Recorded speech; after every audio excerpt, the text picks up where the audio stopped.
আমাদের এই জাতিকে দুই ভাগে বিভক্ত করা চারটিখানি কথা না। কারণ আমরা জাতিগতভাবে যে বিভাজিত, মানে আমরা কেউ সুখী না। আমাদের কারো মতের সাথে কারো মিল নেই।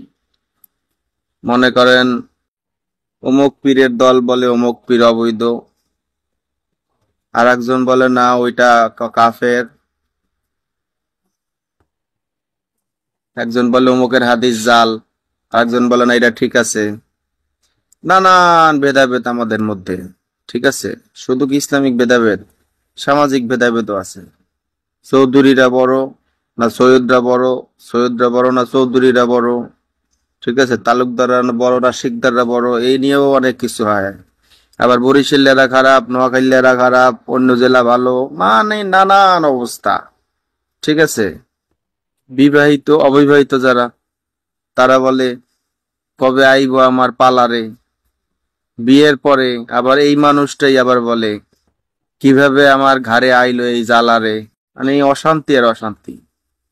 এইখান থেকে এই সমগ্র বিভাজিত জাতিকে দুইটা ভাগে বিভক্ত করেছেন। এটা চারটিখানি কথা না, হাজার বিভক্ত জাতিকে কাছে এনে দুইটা ভাগে বিভক্ত করেছে। এটা বিশাল ক্রেডিট, ঠিক আছে। কারা করেছেন জানেন? রাজনৈতিক লোক। এই রাজনৈতিক লোকরা দের যে এই অবদান, এই অবদান এই জাতি কোনোদিন ভুলবে না। যেমন বলতে পারেন দুই ভাগে বিভক্ত, সেটা কি? আওয়ামী লীগের আমলে কোনো ধরনের অঘটন, কুঘটন, দুর্ঘটন, যে ঘটনই হইতো, কারা করত? জামাত, বিএনপি, এই গ্রুপ করত। আবার দেখেন এখন যে ঘটনাগুলা ঘটতাছে, এগুলা কারা করে? লীগ, তাই নাকি? তাহলে বিভক্ত কয়টা হইলো? বিভক্ত হইলো কয় ভাগে বিভক্ত হইলো? দুই ভাগে বিভক্ত।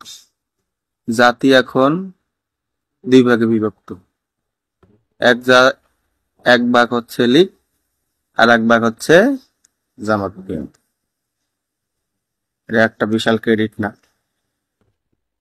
আমাদের হাজার শুকরিয়া করা উচিত আল্লাহর কাছে, যেহেতু তুমি অনেকগুলো বিভক্তির কাছ থেকে দুই ভাগে আইনা পৌঁছাইছো। তুমি কোনো একদিন আমাদেরকে এই দুই ভাগকে এক ভাগ কইরা দাও। সবাই বলে না আমিন, আমিন।